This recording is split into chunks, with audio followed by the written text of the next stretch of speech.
नमस्ते प्यारे विद्यार्थियों। आज हम पुनः चर्चा करेंगे सुमित्रानंद पंत द्वारा रचित उनकी प्रसिद्ध कविता आ धरती कितना देती है के अगले हंस की। कवि ने बचपन में पैसे बोने की घटना के 50 साल बाद जो सेम के बीज बोए थे वह समय के साथ ही बीज से अंकुरित होकर के छोटे छोटे पौधों के रूप में लहराने लग जाते हैं। उसी घटना का वर्णन करते हुए कवि आगे कहता है कि तब से उनको राह देखता धीरे धीरे अनगिनती पत्तों से लद भर गई झाड़ियाँ, हरे भरे टंग गए कहीं मखमली चंदोवे, बेले फैल गई बलखा आंगन में लहरा, और सहारा लेकर बाड़े की टट्टी का हरे हरे सो झरने फूट पड़े ऊपर को। मैं अवाक रह गया वंश कैसे बढ़ता है, छोटे तारों से छितरे फूलों के छींटे, झागों से लिपटे लहरी श्यामल लतरों पर सुंदर लगते थे मावस के हंसमुख नभ से, चोटी के मोती से आंचल के बूटों से।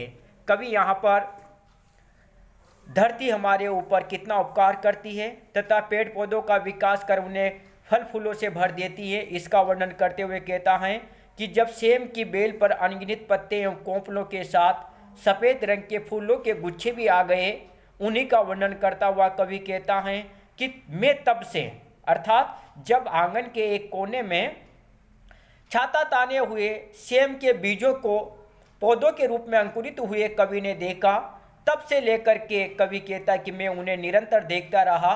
वे सेम के अंकुर बढ़कर के अनगिनत पत्तों से युक्त विशाल बेलें बन गई। तब से उनको राह देखता धीरे धीरे अनगिनती पत्तों से लद भर गई झाड़ियाँ।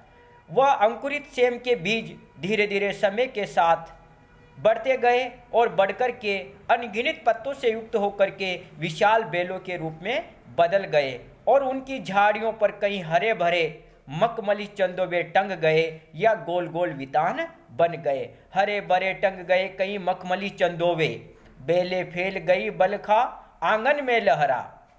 कवि कहता है कि सेम की बेले सारे आंगन में फैल गई और बाड़े की टाटी अथवा छाजन का सहारा लेकर के ऊपर चढ़ने लगी, और सहारा लेकर बाड़े की टट्टी का हरे हरे सो झरने फूट पड़े ऊपर को। तब उन बेलों से ऊपर की ओर सैकड़ों कोंपले झरने की तरह फूट पड़ी। यह सब देख करके कवि कहता है कि मैं अवाक रह गया, अर्थात अत्यधिक आश्चर्य करने लगा और सोचने लगा कि मैं अवाक रह गया वंश कैसे बढ़ता है, कि वंश की वृद्धि किस प्रकार से होती है, कैसे अंकुर से बेलों का विस्तार होता है।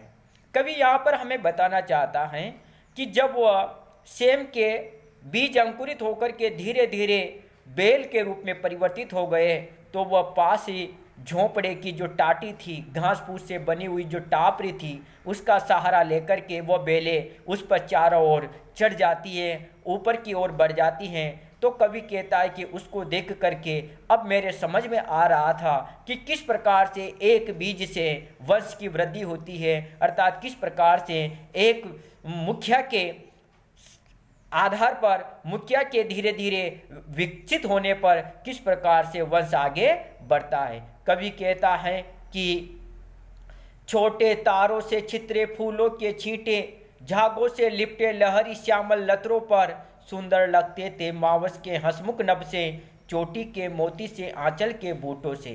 कवि कहता है कि उन बेलों की कोंपलों के ऊपर छोटे छोटे तारों के समान फूलों के गुच्छे छितराए हुए निकल आए। कवि कहता है कि उन बेलों की कोंपलों के ऊपर छोटे छोटे तारों के समान फूलों के जो गुच्छे थे वो छितराए हुए निकल आए। वे सफ़ेद फूलों के गुच्छे गहरी हरी रंग की बेलों पर सफ़ेद झाग की तरह लिपटे हुए से लग रहे थे। झागों से लिपटे लहरी श्यामल लतरों पर फूलों के गुच्छे लहरों की तरह लहरा रहे थे और इतने सुंदर लगते थे कि अमावस्या की अंधेरी रात में आकाश तारों की चमक से मानो कुछ आलोकित हो गया हो। सुंदर लगते थे मावस के हंसमुख नभ से, चोटी के मोती से आंचल के बूटों से।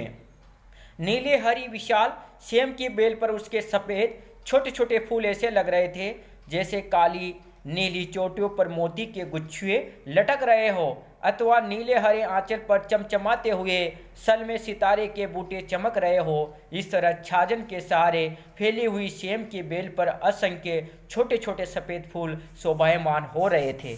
कवि ने यहाँ पर सेम की बेल के विस्तार का स्वाभाविक वर्णन किया है। इससे कवि की प्रकृति निरीक्षण की सूक्ष्म दृष्टि व्यंजित होती है। कवि ने यहाँ पर उस सेम के बीज के अंकुरित होने की घटना के बाद का वर्णन करते हुए बताया है कि किस प्रकार से एक सेम का बीज अंकुरित होकर के एक बेल में परिवर्तित हो जाता है और वह बेल किस प्रकार से समय के साथ अपना विकास करती हैं, अपने परिवार का, अपने वंश का वर्धन करती हैं और किस प्रकार से वह शोभायमान होती है। इस प्रकार की घटना का यहाँ पर कवि ने जो वर्णन किया है वह निश्चित रूप से छायावादी काव्य के अनुसार कवि की प्रकृति प्रेम, प्रकृति निरीक्षण, प्रकृति चित्रण का साक्षात उदाहरण है।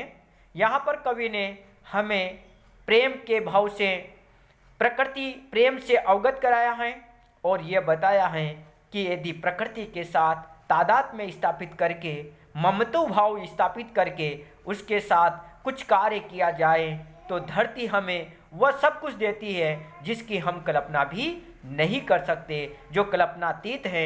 ऐसा परोपकार धरती के अंदर है। धरती हमें वह देती है जिसकी हम आशा भी नहीं कर सकते हैं। जय हिंद, जय भारत।